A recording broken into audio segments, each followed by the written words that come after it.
Assalamualaikum warahmatullahi wabarakatuh. Jumpa lagi di channel Fitria Rais. Pada video kali ini kita akan membahas tentang bangun ruang sisi lengkung. Kemarin kita sudah pada video sebelumnya kita sudah membahas tentang tabung. Sekarang kita bahas kerucut dan bola. Oke, langsung saja. Yang pertama kita bahas tentang kerucut. Kerucut kayak apa sih? Nah, gambarnya seperti ini. Kerucut, kalau contoh dalam kehidupan sehari-hari, itu biasanya benda-benda yang berbentuk kerucut itu adalah topi ulang tahun, topi Pak Tani, kemudian nasi tumpeng, terus ada lagi konnya es krim. Nah, kalau dibuka, jaring-jaringnya bentuknya seperti ini. Nah, jadi ini namanya luas selimut, kemudian yang alasnya berbentuk lingkaran. Nah, kita lihat di sini ada yang namanya jari-jari, yaitu dari titik pusat lingkaran ya ke busurnya, kemudian dari titik pusat lingkaran ke puncak itu namanya tinggi, sedangkan garis miringnya adalah garis pelukis yang disimbolkan dengan huruf S. Jadi, kalau kita lihat hubungan antara R, T, dan S ini berbentuk segitiga siku-siku. Nah, biasanya kalau segitiga siku-siku menentukan salah satu sisi yang belum ada itu menggunakan teorema Pitagoras. Masih ingat nggak teorema Pitagoras? Oke, kalau enggak, ada cara cepatnya, kita bisa menggunakan triple Pitagoras. Cara ngapalin triple Pitagoras itu gampang banget. Kita cukup ngapalin induknya aja. Karena kalau induk triple Pitagoras yang sering keluar ya. Yaitu 3, 4, 5, 5, 12, 13, 8, 15, 17, 7, 2, 4, 25. Nah, ini sebaiknya dihafal. Nanti ketika kalian menemukan soal yang tidak ada pasangannya di sini, berarti itu kemungkinan adalah anaknya dari ini, anaknya dari salah satu pasangan ini. Misalnya, oke nanti deh kita lihat ke contoh soal. Sebelumnya kita masuk ke rumusnya dulu. Rumus pada kerucut itu ada luas selimut. Nah ini ya, yang bentuknya seperti ini. Luas selimut rumusnya adalah V dikali R dikali S. Kemudian ada juga luas sisi atau ada yang juga menyebutnya luas permukaan. Nanti jangan bingung ya, antara luas sisi sama luas permukaan itu sama. Oke, luas sisi atau luas permukaan berarti di sini ada luas selimut, kemudian ada luas alas yang berbentuk lingkaran. Luas selimut rumusnya VRS, kemudian luas alas karena dia berbentuk lingkaran maka rumusnya VR kuadrat. Nah, dari rumus ini kita bisa sederhanakan atau kita bisa faktorkan. Kita lihat di sini, jadi kalian boleh pakai rumus yang pertama atau rumus yang sudah difaktorkan. Di sini sama-sama ada V sama R ya, maka V sama R-nya kita keluarkan, kemudian yang di dalam tanda kurung, di sini sisanya huruf S, dan di sini R-nya karena 2 kali, dan ini baru sekali, berarti masih ada R-nya 1 kali lagi. Biasanya saya lebih suka menggunakan rumus yang pakai tanda kurung karena lebih simpel. Kemudian, nanti kalau misalnya ada contoh soal yang menanyakan, misalnya seseorang membuat topi ulang tahun, tentukan luas karton yang diperlukan. Nah, kalau topi ulang tahun kan berarti dia lingkarannya bolong, berarti untuk lingkarannya tidak pakai luas alas, berarti yang dicari hanya luas selimutnya saja. Nah, itu soal-soal yang biasa sering keluar ya. Jadi ingat kalau topi ulang tahun kemudian ditanya luas kartonnya, berarti kamu menggunakan rumus luas selimut kerucut, bukan luas permukaan kerucut. Kemudian volume. Volume kerucut. Kerucut itu adalah sepertiga bagian dari tabung. Maka rumusnya, kemarin kan luas tabung itu VR kuadrat. Karena dia sepertiganya, berarti di depannya pakai angka 1/3. Oke, kita langsung masuk ke contoh soalnya ya. Diketahui, sebuah kerucut memiliki diameter alas 12 cm. Nah, kalau diameternya 12, berarti karena kita membutuhkan jari-jarinya itu setengahnya, 12 dibagi 2, jadi 6 cm. Jadi diameternya nggak dipakai, kita makainya jari-jarinya. Kemudian tingginya 8. yang ditanya tentukan luas selimut. Nah, dari sini kan, oh ya, V yang kita gunakan, karena 6 sama 8 tidak ada yang bisa dibagi 7, maka V yang kita gunakan adalah 3,14.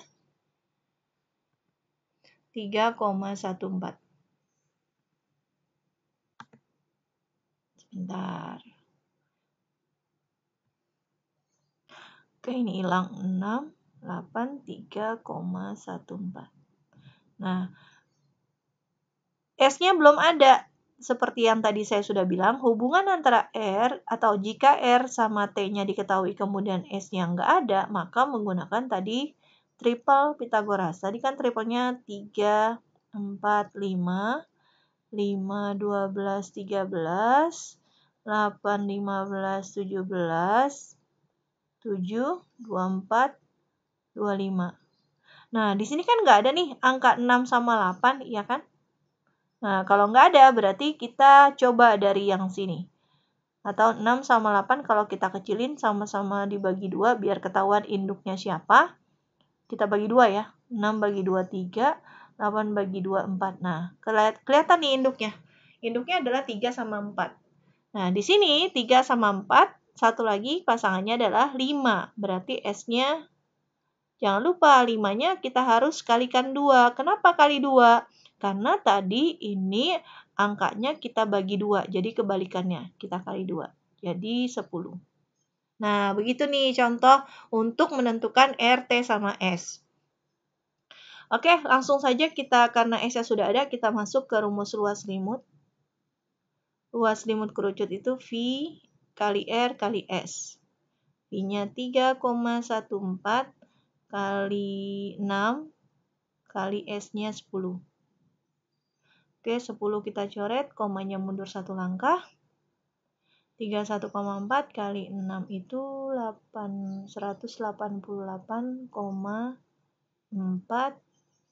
cm. Ini suka muncul seperti ini ya. Jadi menghalangi 188,4 cm. Kemudian yang B, menentukan luas permukaan. Rumusnya adalah VR dalam kurung S tambah R. Nah, ini boleh dibulak-balik. Boleh S tambah R, boleh juga R tambah S. Karena penjumlahan itu kan mempunyai sifat komutatif. Jadi kalau ditukar sama aja hasilnya. Oke, kita masukin angkanya. 3,14 dikali. Nanti kalau ada yang tahu caranya bagaimana bisa nggak muncul kayak tadi, tolong tulis di komentar ya. Karena ini mengganggu juga nih. Kali 6, buka kurung, S-nya 10, ditambah 6. Oke, sama dengan tadi 3,14 dikali 6 itu 18,84 dikali 16. Hasilnya adalah, kalau kita hitung dicoret-coretan, bentar, 18,84 dikali 16. Hasilnya 301,44 cm persegi. Ini satuannya saya nggak tulis ya, karena kalau saya tulis biasanya suka muncul yang hilang-hilangin gitu. Oke, kita tuh 8-nya aja hilang lagi. Kita sekarang menentukan volume. Rumus volume itu adalah volume kerucut 1/3 V R kuadrat T. Kita masukin angkanya 1/3 kali 22 kali 3,14. Tuh, suka muncul lagi nih. 3,14 dikali jari-jarinya 6 R-nya kan kuadrat ya, berarti 6-nya 2 kali, kemudian kali tingginya 8. Oke, kalau muncul angka 8 pasti muncul yang tadi. Oke, kita lihat di sini 6 bisa dibagi 3, kita coret ya. 6 bagi 3, 2. Kemudian 2 kali 6, 12. 12 kali, sebenarnya nih 3,14 kali 6 kan 18,84 ya. 2 kali 8 kan 16, berarti sama nih sama ini. Jadi hasilnya 301,44 cm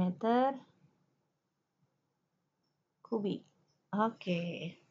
Nah, ini contoh yang pertama. Kita lanjut ke contoh yang kedua. Diketahui sebuah kerucut memiliki volumenya 616 cm kubik. Nah, di soal yang ini volumenya sudah diketahui. Karena volumenya sudah diketahui, maka kita masuk ke rumus volume. Volume 1/3 V R kuadrat T. Volumenya sudah ada, kita taruh di bawahnya, yaitu 616. Kemudian 1/3 dikali, nah V-nya di sini dikasih tahu, disuruh menggunakan 22/7. Kali R-nya belum ada, berarti masih tetap dikali tingginya 12. Oke, karena di sini 12 bisa dibagi 3, kita coret. Nah, kan sudah tidak ada yang bisa dibagi 7, berarti kita main coret-coretnya sama ini. 616 dibagi 4, kita hitung. 616 dibagi 4. 6 bagi 4, 1. 1 kali 4, 6. Dikurang 2, turun 1.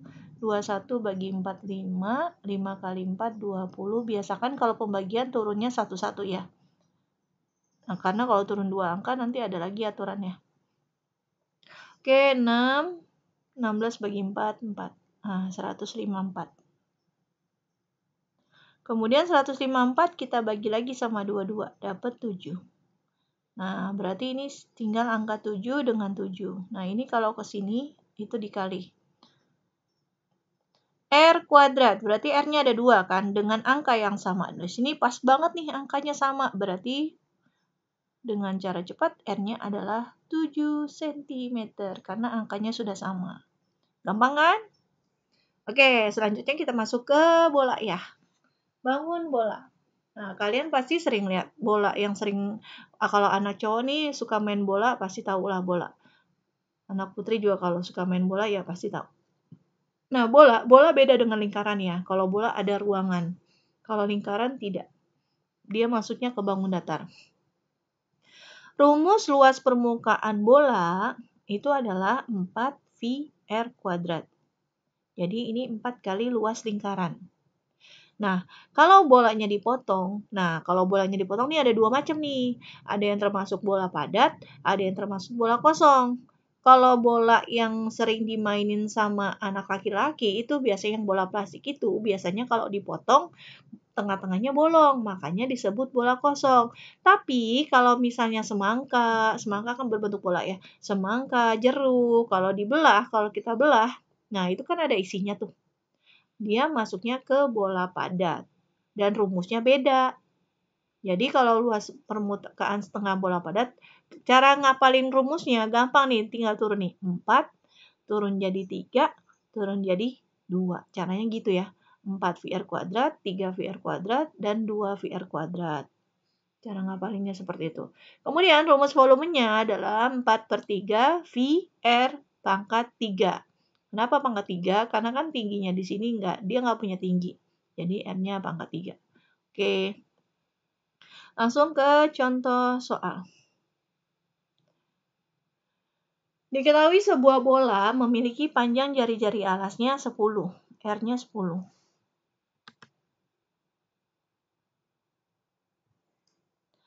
R-nya 10. Kemudian yang ditanya, nah kalau 10 berarti V-nya yang kita pakai adalah 3,14. Oke, langsung ke A, luas permukaan. Luas permukaan bola 4 V R kuadrat. 4 kali 3,14 kali R-nya 10. 10-nya 2 kali karena R-nya kuadrat. Oke, 0 coret, koma mundur 1 langkah, kemudian masih ada 0 lagi, kita coret lagi, komanya hilang.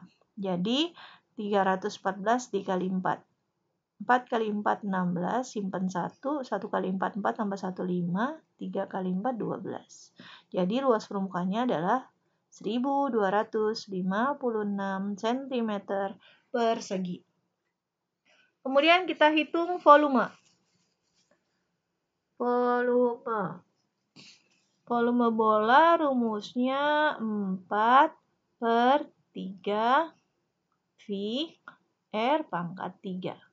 Jadinya 4/3 kali 3,14 kali 10 kali 10 kali 10. 10-nya 3 kali ya, karena R-nya pangkat 3. Di sini kita lihat tidak ada yang bisa dibagi 3, maka tidak boleh dicoret. Oke, 0 mundur, koma mundur. 0 coret, koma mundur. 0 coret, koma mundur.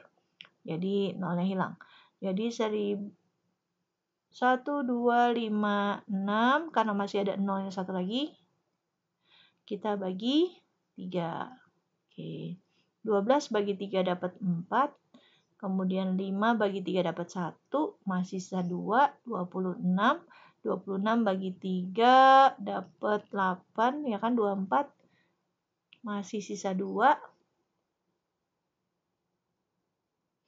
Kemudian 20 bagi 3, 6. Oke, koma. Masih sisa 2, 20 lagi bagi 3 lagi dapat 6. Oke, dan seterusnya. Atau boleh dibulatkan menjadi 4, 1, 8, 6,7. Nah, ini dia. Gampang kan? Oke, terima kasih. Semoga video ini bermanfaat. Assalamualaikum warahmatullahi wabarakatuh.